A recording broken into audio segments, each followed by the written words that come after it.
네,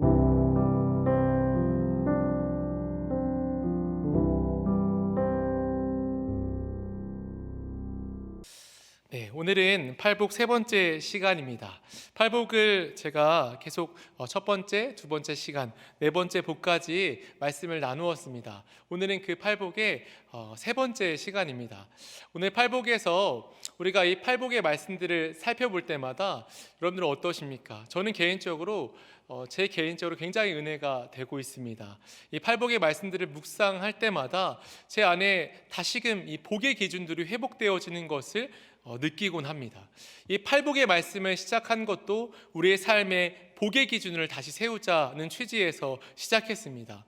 우리의 세속적인 복의 기준이 아니라 하나님의 말씀에서 우리에게 알려주시는 복의 기준이 무엇인지 그것을 알고자 이 말씀을 시작했습니다. 오늘은 그 세 번째 시간 총 네 가지의 복을 보았고요. 오늘 다섯 번째 시간입니다. 심령이 가난한 것과 애통하는 것과 마음이 온유한 것과 의에 줄이고 목마른 것, 그리고 오늘 이 다섯 번째, 여섯 번째 복입니다. 이 네 번째까지의 복은 우리 내면의 상태, 이 내면을 다시 한번 정돈하는 것이라면 다섯 번째, 여섯 번째 복에 이르러서는 우리의 행동에 대한 모습들을 살펴보는 것입니다. 우리의 삶에 바른 이런 지식을 갖고 있을 때 바른 행동으로 이어진다라고 하는 것으로 이제 다섯 번째, 여섯 번째 국면에서는 우리의 삶의 행동으로 이어지고 있습니다. 오늘 이 밤에 하나님께 주시는 그 은혜가 말씀 가운데 충만하실 수 있기를 예수님의 이름으로 축원합니다. 아멘. 할렐루야. 아멘. 오늘 이 예수님께서 7절에 이렇게 말씀하셨습니다. 긍휼히 여기는 자는 복이 있나니. 헬라어로 우리가 지금까지 많이 살펴보았듯이 마카리오이 호이 엘레이 모네스라고 이렇게 말합니다. 복이 있도다 긍휼히 여기는 자들이요. 긍휼히 여기는 것은 우리의 삶의 복의 기준이다라고 말씀하고 있습니다. 이 엘레이 모네스의 원형은 엘레오스라고 하는 헬라어입니다. 이 단어는 긍휼, 사랑, 인자, 자비라고 하는 뜻으로 해석할 수 있습니다.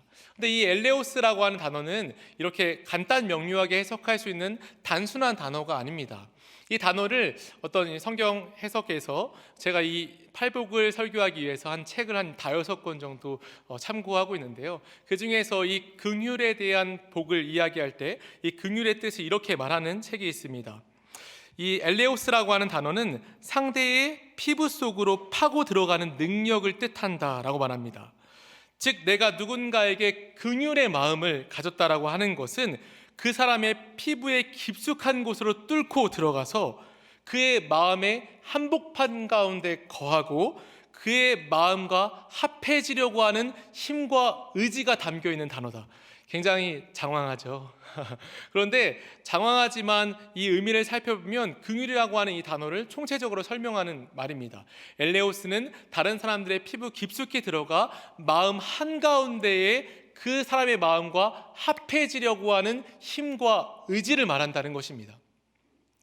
그 사람의 마음과 합쳐지는 것이죠.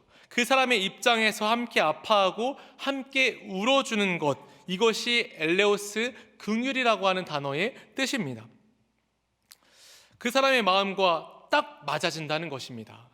이 긍휼이라고 하는 이 엘레오스는 예수님의 모든 사역에 있어서 예수님께서 항상 견지했던 태도였다라고 말씀하시는 구절이 있습니다.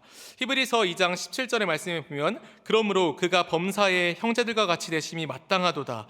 이는 하나님의 일에 자비하고 신실한 대제사장이 되어 백성의 죄를 속량하려 하심이라. 예수님을 말할 때 이 엘레오스는 항상 예수님께서 모든 사역을 하실 때에 이 자비, 엘레오스라고 하는 이 태도를 견지했다라고 하는 말씀으로 해석되고 있습니다. 예수님 모든 사역에 있어서 모든 사람들에게 대할 때에 그 사람의 마음 한복판에 가셔서 그 사람의 마음과 꼭 맞는 마음으로 그에게 찾아가셨다는 것입니다. 그에게 긍휼을 여기시며 그의 마음 가운데에 찾아갔다는 것입니다.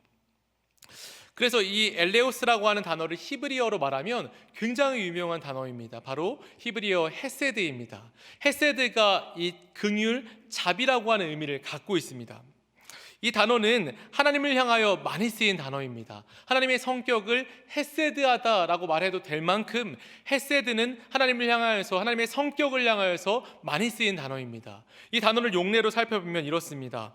자비를 베풀다, 고통당하는 자들을 도와주다, 불쌍한 자들을 도와주다, 불행한 자들을 구해주다. 예수님께서 이 하나님이 하신 말씀, 이 헤세드라고 하는 단어를 사용하실 때에는 헤세드는 많은 사람들에게 보이시는 하나님의 마음을 말합니다.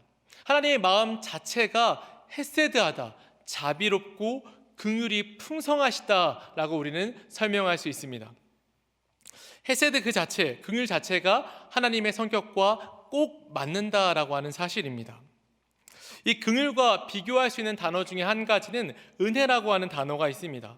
은혜라고 하는 단어는 긍휼이라고 하는 단어와 비슷한 것 같지만 다릅니다. 은혜는 하나님께서 죄를 지은 사람에게 내리시는 사랑이라면, 긍휼은 죄악의 결과로 비참한 처지에 있는 사람에게 내리시는 하나님의 사랑입니다. 긍휼은 죄의 결과를 정죄하는 대신에 불쌍히 여기는 것을 말합니다. 긍휼은 주님의 마음을 품는 것입니다. 긍휼이라고 하는 것을 생각해 볼 때에 하나님은 우리의 죄악은 미워하시지만 그것에 묶여서 고통받고 있는 우리의 모습은 안타까워한다라고 하는 마음으로 긍휼을 설명할 수 있습니다. 죄의 결과 속에 이 죄에 묶여서 안타까워하는 그런 마음들, 죄에 묶여서 우리가 움직일 수 없고 죄만 지을 수 있는, 죄의 노예밖에 될 수 없는 그러한 우리의 처지를 하나님께서 긍휼히 여기셨다는 것입니다. 그래서 에베소 2장 4절에 보면 이런 말씀이 있습니다. 긍휼이 풍성하신 하나님이 우리를 사랑하신 그 큰 사랑을 인하여, 다시요, 긍휼이 풍성하신 하나님이 우리를 사랑하신 그 큰 사랑을 인하여 라는 말씀이 있습니다. 하나님께서 우리를 향하여서 긍휼이 풍성하셨습니다. 아담과 하와 원죄로 인하여서 우리가 죄의 노예가 되어 죄에 묶여있는 그 상태에 있을 때 우리를 향하여서 하나님께서는 긍휼이 풍성하셨습니다. 죄에 묶여서 선을 행할 수 없고 오직 죄밖에 지을 수 없는 인생들을 향하여서 하나님은 불쌍히 여기셨습니다. 그 긍휼의 결과가 예수님이라고 하는 사랑으로 드러났다는 것입니다. 예수님이 이 땅에 오신 것은 하나님의 사랑 때문입니다. 이 긍휼은 필연적으로 사랑으로 연결됩니다. 할렐루야! 이 사랑의 결과 예수님께서 이 땅에 오셨고, 이 긍휼은 사랑으로 연결되어지고, 사랑은 자연스럽게 용서, 즉 십자가로 연결됩니다. 예수님이 이 땅에 오신 이유는 우리를 용서하기 위함입니다. 이 하나님의 크신 긍휼을 이 땅에 사랑으로 보이신 예수님은 우리를 용서하기 위해서 십자가에 못 박혀 돌아가심으로 하나님의 그 크신 긍휼을 우리에게 보이셨습니다. 그러므로 하나님의 크신 긍휼은 사랑으로 연결되어지고 또한 우리가 받은 용서의 은혜까지 연결되어집니다. 예레미야 예가에는 이 긍휼에 관한 아름다운 말씀이 있습니다. 예레미야 예가에 이런 말씀이 있습니다. 여호와의 인자와 긍휼이 무궁하심으로 우리가 진멸되지 아니하니이다. 이것들이 아침마다 새로우니 주의 성실하심이 크소도소이다. 할렐루야. 하나님의 긍휼은, 하나님의 사랑은 아침마다 새롭습니다. 아침마다 해가 떠오르듯이 우리를 향하신 그 긍휼은 아침마다 새로우며 아침마다 충만합니다. 예수님께서 우리를 사랑하신 그 사랑, 하나님께서 우리를 긍휼히 여기신 그 크신 긍휼, 우리를 용서하시기 위해서 십자가에 지신 그 사랑이 아침마다 새로워서 우리가 주님을 떠났을지언정 주님은 해가 매일 뜨듯이 우리를 향하신 그 큰 사랑이 변함이 없이 항상 그 자리에서 성실하게 우리를 향하여서 큰 사랑으로 보이신다라고 예레미야 예가에서는 말씀하고 있습니다. 그의 사랑과 그의 인자와 그의 긍휼이 무궁하신데 매일 아침마다 새롭다. 긍휼과 사랑에 대해서 하나님께서는 항상 우리를 향하여서 성실한 태도를 갖고 있습니다. 하나님 먼저 우리를 긍휼히 여기셨습니다. 그리고 우리를 사랑하셨습니다. 또한 예수님의 십자가로 우리를 용서하셨습니다. 우리는 먼저 우리를 긍휼히 여기셔서 사랑하시고 용서하신 그 큰 사랑을 받았습니다. 이 사랑은 그 누구도 빼앗을 수 없는 사랑입니다. 어떤 마귀의 권세도 이 사랑을 끊을 수 없습니다. 할렐루야! 이 큰 사랑을 우리가 이미 받았다라고 말합니다. 그런데 예수님이 이 긍휼을 선포하던 그 당시 로마 시대에는 이 긍휼이라고 하는 개념 자체가 없는 시대였습니다. 예수님 시대의 한 로마 철학자는 긍휼을 영혼의 병, 연약함의 표시라고 말했습니다. 그만큼 로마인들은 정의와 용기, 기강과 힘을 숭상했습니다. 힘 자체를 숭상했던 시대가 로마 시대였습니다. 그래서 긍휼이라고 하는 이 개념은 아예 도외시됐고 연약함의 표시였습니다. 경멸했던 것이 긍휼이었어요. 하지만 예수님은 그 땅에 긍휼을 선포하셨습니다. 이 말을 선포하신 의미는 긍휼의 시작점이 하나님이다라고 하는 것을 우리에게 깨닫게 하시는 것입니다. 우리가 이 땅에 긍휼을 시작하신 분도 하나님이시오, 우리를 제일 먼저 긍휼히 여기신 분도 하나님이시고, 그것을 예수님께서 이 땅에 선포하신 것입니다. 긍휼히 여긴 자는 하나님이다 라고 하는 것. 예수님께서는 이 땅에 오셔서 긍휼의 시작점으로 병든 자들에게 손을 내밀어 고치셨습니다. 저는 자들에게 손을 내밀어 걷게 하셨고, 창녀와 세리들과 방탕하고 술 취한 자들을 찾으셨습니다. 이들을 사랑하고 감싸고 구속하고 회복시키셨습니다. 예수님은 그의 삶으로 이렇게 이야기한 것입니다. 내 나라는 백성을 취하는 자들이 아니다. 그들은 주는 자들이다. 내 나라의 백성은 자신을 모든 사람을 위해 두는 자들이 아니다. 그들은 하던 일을 멈추고 도움의 손길을 내미는 자들이다. 예수님께서는 이 땅에서 긍휼의 개념을 선포하시고 긍휼로 이 땅을 사셨습니다. 많은 어려운 자들, 긍휼이 필요한 자들에게, 그들에게 찾아가셔서 긍휼을 행하셨습니다. 그리고 이 땅에 우리가 살아가는 우리들에게도 이 긍휼을 행하는 자가 되라라고 우리에게 말씀하시고 있습니다. 그렇게 마틴 로이드 존스 목사님은 이렇게 말했습니다. 그리스도인은 상당한 것을 행하기 전에 이전에 이미 상당한 존재이다. 상당한 것을 행하기 이전에 이미 상당한 존재가 되었다는 것입니다. 우리는 하나님의 큰 긍휼을 받은 자입니다. 그 큰 긍휼을 받은 자는 이제 왕의 자녀로서 특별한 성품을 갖는 자가 됩니다. 그 특별한 성품이 바로 긍휼을 행하는 자라고 하는 의미입니다. 그래서 이 긍휼을 행하는 자가 되어서 이 땅에 살아가는 우리들은 마땅히 이러한 기도를 행하며 살아가야 합니다. 마땅히 죽을 수밖에 없는 이 죄인이 주님의 은혜로 숨을 쉬고 있습니다. 당신의 긍휼하심으로 인해 살아가고 있습니다. 죽을 수밖에 없는 우리를, 죄된 우리를 하나님께서는 우리를 긍휼히 여기셨고, 우리 이 땅에서 하나님의 긍휼로, 하나님의 사랑으로 살아가게 하고 있습니다. 그럼 우리가 이 땅에 살아갈 때에 마땅히 우리가 받은 이 은혜들을 생각하며 하나님께서 우리에게 주신 이 긍휼을 기억해야 합니다. 구약시대 때에 하나님께서는 구약 백성들에게 객가, 고아와 과부를 보살피라 라고 말씀하시면서 항상 기억하라, 히브리어 자칼이라고 말씀하셨습니다.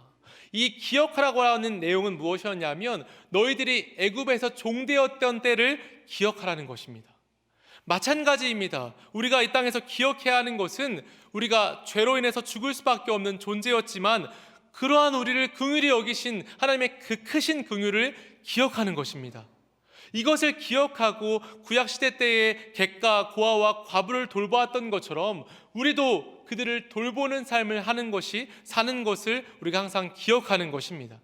하나님께서 우리에게 주신 그 큰 긍휼을 기억할 때 우리도 이 땅에서 긍휼을 행하는 것이죠.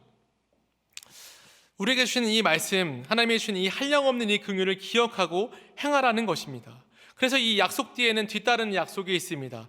우리 7절 말씀 우리 다 같이 다시 한번 읽어볼까요? 시작. 긍휼히 여기는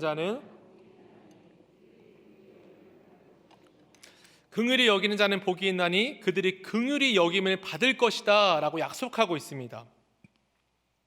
이것은 하나의 영원한 사이클을 말합니다. 하나님의 크신 긍휼을 우리가 받았다면 그 크신 긍휼을 다른 누군가에게 전달하고, 이제 그 긍휼을 전달하면 다시 하나님께서 긍휼을 주시고 또 그 긍휼을 전달하고, 이러한 계속 순환이 있는 것입니다. 긍휼의 순환을 말하는 것입니다.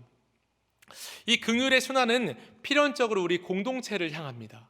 우리가 오늘 연합구역 예배로 함께 모였습니다. 우리 옆에 있는 분들은 한 구역에 모여있는 한 지체입니다. 우리는 예수님을 머리로 한 공동체, 한 몸을 이루고 있는 지체입니다. 이 지체는 필연적으로 하나이고 각 개인은 서로의 고통들을 분담해야 하는 그러한 몫을 갖고 있습니다.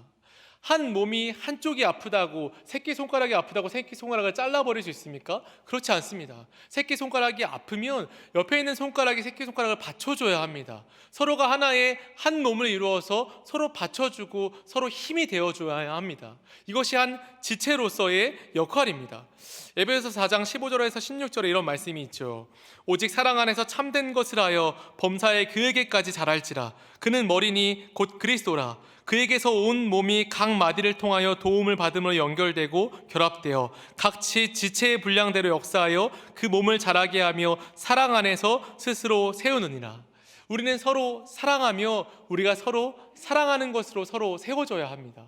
우리 한 공동체, 한 지체는 우리가 서로 한 몸으로, 한 몸에 서로를 돌보아주며 서로가 있는 아픔들을 서로 분담하는 그런 역할을 해야 한다는 것입니다.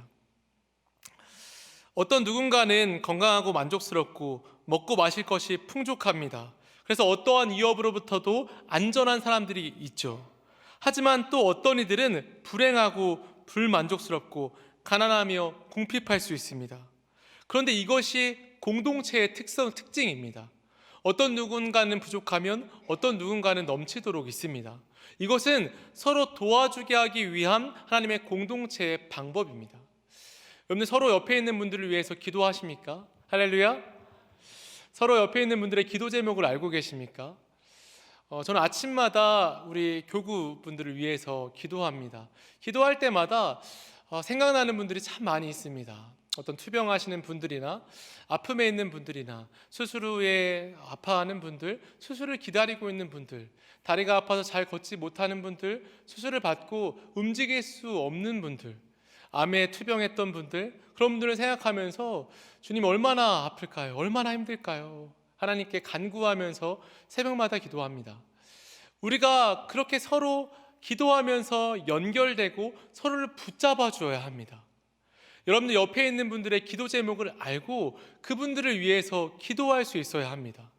오늘 구역 예배를 인도하면서도 알게 모르게 그 가정에 있는 아픔들을 서로 같이 공유하며 기도를 하였습니다. 얼마나 아름다운 교제입니까? 그 공동체의 교제만으로도 참 기쁨을 느꼈습니다. 여러분들 구역이 바로 그런 역할을 하며 서로의 아픔을 분담하는 역할을 해야 합니다. 우리가 이 구역 예배로 모인 것은 우리 각자에게 있는 기도 제목을 기도하는 것뿐만 아니라 우리 옆에 있는 사람들을 위해서 기도하는 것이 우리의 역할인 줄 믿습니다. 우리가 기도할 때 서로의 아픔을 분담하고 나누어 줄 때 우리 공동체가 세워집니다. 그래서 우리가 오늘 이 밤에 우리가 서로를 위해 기도하며 서로의 아픔을 나누고 즐거워하는 자들과 함께 즐거워하며 우는 자들과 함께 우는 은혜가 있으시기를 예수님의 이름으로 축원합니다. 오늘 5번째 복에는 특별한 특징이 있습니다. 이 앞에 첫 번째부터 네 번째의 복은 하나님께서 복의 기준이라 말씀하신 것과 결과가 다릅니다. 심령의 가난함은 천국으로, 애통하는 자는 위로로, 온유한 자는 땅을 기업으로, 의에 줄이고 목마른 자는 배부름이라고 하는 결과를 얻습니다. 근데 이 5번째 복은 유일하게 복 중에 긍휼과 긍휼이 만나는 이 복의 내용과 하나님이 주실 선물의 내용이 똑같습니다. 이 5번째 복은 이러한 특징을 갖고 있는데 이것은 하나님께서 우리에게 주신 긍휼을, 하나님이 주신 은혜를 고지 전달하는, 하나님이 주신 은혜의 통로가 되라, 하나님이 주신 긍휼의 통로가 되라라고 하는 의미를 갖고 있습니다. 하나님이 주신 말씀이 우리를 곧게 통과하는 것입니다. 우리 안에 죄가 있어서 이 긍휼과 하나님의 주신 이 사랑들을 방해하고 막는 것이 아니라 우리가 하나님의 은혜를 전달하는 것입니다. 어떻게 해요? 바르게, 곧게, 완전하게 전달하라고 하는 의미를 갖고 있습니다. 1만 달란트를 탕감받았다면 반드시 1만 달란트를 탕감하는 삶을 살아가라는 것입니다. 그리고 이 긍휼이라고 하는 이것에 굉장한 특징이 있다면 심판날에 하나님께서 우리에게 이 긍휼로 묻겠다라고 말씀하셨습니다. 야고보서 2장 13절에 긍휼을 행하지 아니하는 자에게는 긍휼 없는 심판이 있으리라. 긍휼은 심판을 이기고 자랑하느니라. 하나님께서 우리에게 긍휼이라고 하는 것을 맡기실 때, 하나님의 사랑의 시작점인 긍휼을 우리에게 맡기실 때에 너희의 심판날에 긍휼을 묻겠다라고 말씀하십니다. 우리의 삶 가운데 긍휼로 긍휼의 삶을 행했는가? 긍휼을 우리가 가감없이 우리의 삶에 전달하고 행했는가? 이것을 통해서 심판을 넉넉히 이길 수 있는 기준이 된다라고 말씀하셨습니다. 그러므로 하나님께서 주신 우리의 사랑, 우리에게 베풀어 주신 그 크신 긍휼과 사랑과 용서가 우리의 삶 가운데 정말 순수하게 전달되어질 수 있기를 예수님의 이름으로 축원합니다. 오늘 우리에게 주신 이 말씀, 5번째 복은 자연스럽게 6번째 복으로 연결됩니다. 우리 8절의 말씀이죠. 우리 8절의 말씀 같이 한번 읽어볼까요? 시작. 마음이 청결한 자는 복이 있나니 그들이 하나님을 볼 것이미요. 아멘. 마음이 청결한 자, 이 긍휼과 긍휼이 만나는 5번째 복을 말씀하시고 그 다음 6번째 복에서 마음이 청결한 자를 말씀하십니다. 왜 이 복과 그 다음 복이 연결되는지 아십니까? 바로 옆에 있는 이 복이 긍휼과 긍휼이 만나는 이 자체가 마음이 청결한 것이기 때문입니다. 하나님의 은혜가 우리의 삶 가운데 고지 전달되어지는 것입니다. 우리가 누군가 우리 자녀에게 심부름을 시켰을 때 그 심부름을 시킨 그 심부름 그 내용 그대로 그 아이가 다 행하면 기쁩니다. 근데 잘 듣지 못하고 다른 것들을 사오면 굉장히 허무하고 아프죠. 그런 것처럼 하나님께 주신 그 은혜가 우리의 삶을 통하여서 마치 맑은 수정처럼 우리의 삶을 온전히 통과해서 사람들에게 전달되어지는 그 상태가 마음이 청결한 상태입니다. 이 마음이 청결하다라고 하는 헬라어 카타로스는 깨끗하다, 순수하다, 정화되다라고 하는 의미를 갖고 있습니다. 즉 이 말은 내 안에 끼어있던 불순물이 제거되고 위선과 구김살이 없고 숨겨진 의도가 없이 투명하다라고 하는 의미를 갖고 있습니다. 그래서 이것은 겉과 속이 동일하다라고 하는 의미를 갖고 있는 것입니다. 마음이 청결한 자는 마음이 이 수정과 같이 빛나는 사람들입니다. 하나님께서 주신 은혜가, 주님이 나에게 은혜 주신 것이 있다면, 깨달은 것이 있다면 나의 삶 가운데 고민하지 않고 행하는 사람들입니다. 긍휼이 긍휼로 나아지듯이 우리의 삶에 하나님의 은혜가 은혜로 나타나고, 하나님의 사랑이 사랑으로 나타나고, 하나님의 긍휼이 긍휼로 나타나는 삶, 할렐루야. 우리의 삶 가운데 그러한 마음의 청결함을 말합니다. 근데 여러분, 마음이 청결한 자에게 하나님께 주시는 선물이 무엇입니까? 하나님을 보는 것입니다. 저 이 말씀을 저번 주와 저저번 주 제가 말씀을 전달하지 않는 기회가 되어서 이 말씀 한 3주 정도 전쯤에 이 말씀을 다 쳐놨었습니다. 그리고 이 말씀을 묵상할 때 새벽마다 이 말씀을, 이 마음이 청결한 자는 복이 있나니 하나님을 볼 것이미요라고 하는 이 말씀을 묵상하며 새벽마다 기도했습니다. 근데 여러분, 정말 마음이 너무 즐거웠습니다. 하나님을 본다는 것이 우리의 삶 가운데 얼마나 기쁜 일입니까? 아닙니까, 여러분? 하나님을 본다는 일은 정말 기쁜 일입니다. 모든 종교의 종결점은 신을 보는 것입니다. 근데 우리 기독교 외에 다른 종교는 신을 볼 수 없다라고 하는 것이 전제예요. 그런데 우리는 이 종교가 아니죠. 우리가 믿고 있는 이 기독교의 창시자인 하나님을 볼 수 있습니다. 할렐루야. 우리는 이 하나님을 볼 수 있는 정말 귀하고 귀한 종교 가운데 있습니다. 하나님을 바라보며 우리의 인생의 모든 문제가 해결됩니다. 하나님을 바라보고 하나님께 가까이 가면 갈수록 우리의 삶의 모든 갈증과 갈망들이 사라집니다. 저 아침마다 기도할 때마다 설레이는 마음으로 기도했습니다. 하나님, 내 마음이 청결하게 해주셔서 오늘 기도할 때 하나님의 얼굴을 보고 갈 수 있게 해주세요. 하나님이 나에게 그의 빛난 광채를 보이셔서 하나님으로 인해서 만족하는 그러한 새벽 될 수 있게 해주세요. 그러면서 그렇게 기도할 때마다 제 마음에 깊은 감동과 감격이 있었을 때가 정말 많이 있었습니다. 여러분, 예수님이 이 땅에서 이 하늘에서의 영광의 모습을 이 땅에 보여주신 때가 있었습니다. 바로 변화산 사건입니다. 변화산에서 예수님께서 그들 앞에서 변형되사 그 얼굴이 해같이 빛나며 옷이 빛과 같이 희어졌더라라고 기록됩니다. 이 모습을 베드로와 야고보, 그의 형제 요한이 보았습니다. 그리고 그들에게 이제 예수님을 바라본 이 감상평에 대한 말씀이 이렇게 되어 있습니다. 마태복음 17장 8절에 제자들이 눈을 들고 보매 오직 예수 외에는 아무도 보이지 아니하더라. 예수 외에는 아무것도 보이지도 보고 싶지도 않은 것입니다. 베드로는 그곳에 초막 셋을 지어서 내가 이곳에 살고 싶다라고 말했습니다. 하나님을 바라보는 것은 너무나도 영광스럽고 기쁘고 행복한 일이기 때문입니다.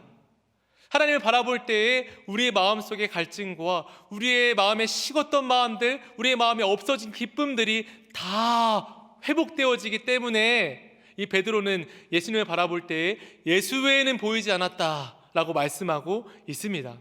워낙에 오늘 이 밤에 하나님께 기도할 때 정말 주님의 얼굴을 바라볼 수 있는 은혜가 있기를 주님의 이름으로 축원합니다. 이 은혜가 저도 오늘 밤에 있었으면 좋겠습니다. 하나님께서 우리의 마음이 정말 청결하여서 정말 우리가 이 말씀을 읽을 때마다 우리는 모세를 생각해야 되죠. 모세에게 예수님께서 말씀하실 때 이렇게 말했죠. 사람이 자기의 친구와 이야기함 같이 여호와께서 모세와 대면하여 말씀하시며 라고 말씀하셨습니다. 또 하나님께서는 다윗에게 말씀하실 때 다윗은 내 마음과 합한 자다, 내가 그에게 모든 말씀을 이루겠다 라고 말씀하셨습니다. 하나님과 가까운 자들은 하나님의 친구라 말씀하시고 그에게 모든 것들을 이루겠다 말씀하십니다. 왜 그렇습니까? 그 마음이 청결하기 때문입니다. 그 마음이 순수하기 때문입니다. 겉과 속이 다르지 않고 주님의 말씀을 들으면 그 말씀을 내 삶 가운데 최선을 다해서 실천하려고 하는 그 열망과 열심이 있는 사람들이기 때문입니다. 그런 사람들에게는 하나님께서 그의 얼굴을, 그의 존재를 너무나도 보이고 싶어 하십니다. 이 밤에 우리가 주님께 기도할 때 주님, 내가 그런 사람이 될 수 있게 해주십시오 라고 하는 기도가 있기를 바랍니다. 하나님께서 그러한 마음을, 그런 청결한 자들의 청결한 마음을 갖고 있는 자들을 찾고 계십니다. 하나님의 얼굴을 보는 것이 어떤 의미일까?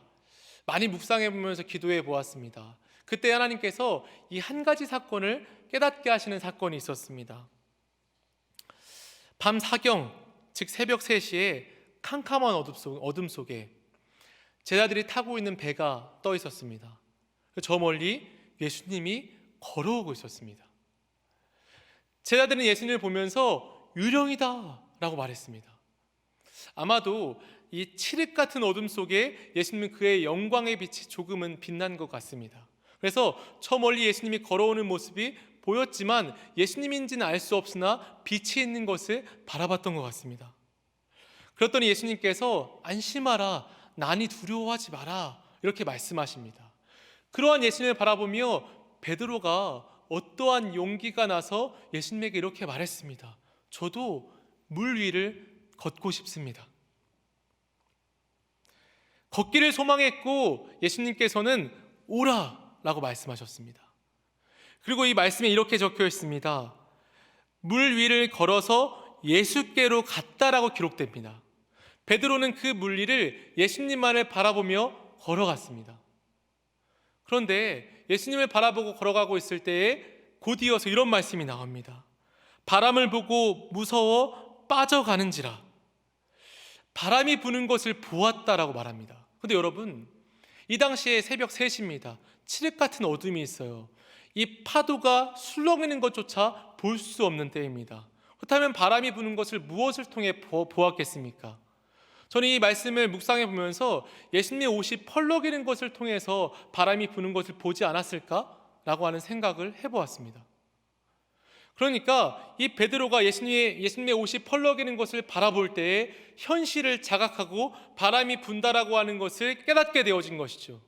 내가 있는 곳이 어디지? 바다 위네. 근데 내가 이 바다 위를 걷고 있네. 그리고 밑을 바라보았을 때 파도가 술렁이는 모습을 보았을 것이라는 것이죠. 이 말을 통해서 이 말씀을 생각해 볼 때에 예수님을 순수하게 믿는다라고 하는 것은 이 베드로가 예수님을 바라볼 때에 예수님의 얼굴만을 바라보았다면, 예수님의 존재 그 자체를 바라보았다면 베드로는 이 물밑으로 빠지지 않았을 것이라는 생각이 들었습니다.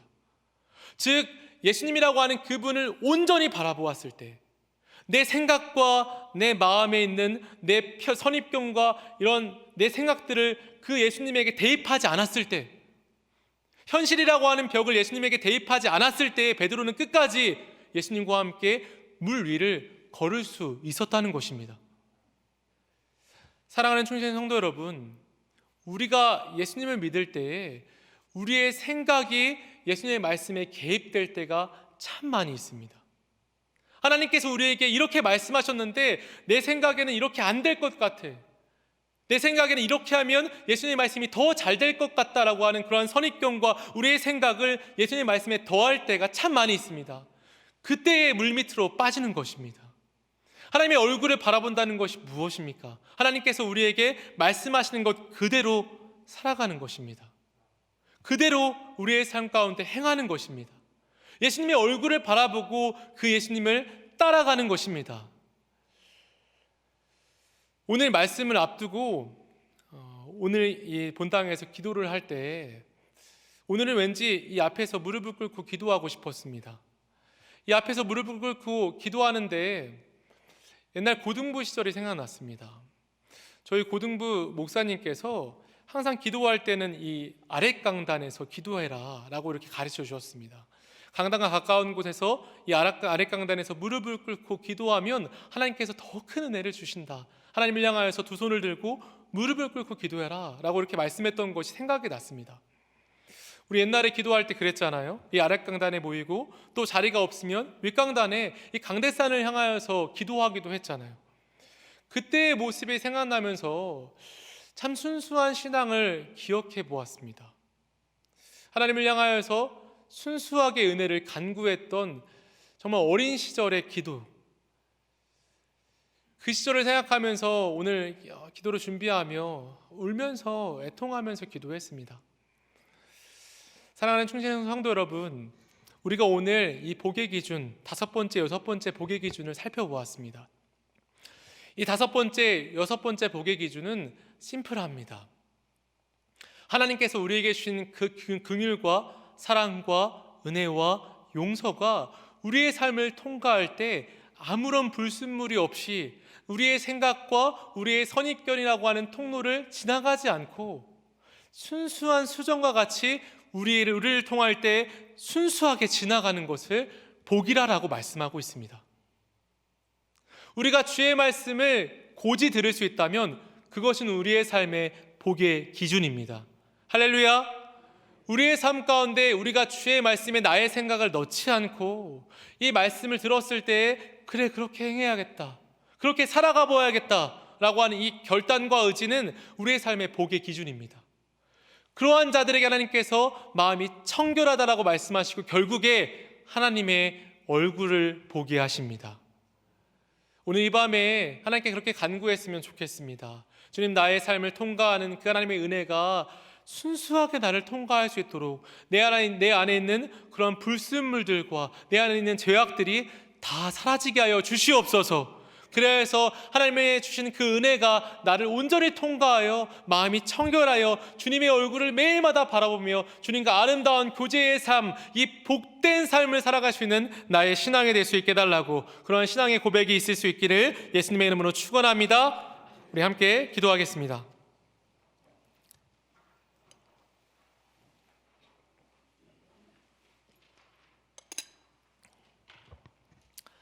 살아계신 아버지 하나님, 긍휼히 여기는 자는 복이 있나니 그들이 긍휼히 여김을 받을 것이다 라고 말씀하신 하나님,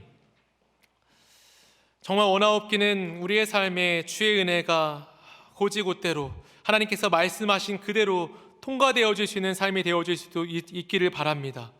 우리가 주님께서 말씀하시면 그 말씀에 우리의 생각을 더하지 않고 우리의 선입견과 우리의 생각과 모든 것들을 다 배제한 채 주님 말씀하시는 것을 순종할 수 있는 그런 아름다운 신앙이 되어지길 간절히 소망합니다.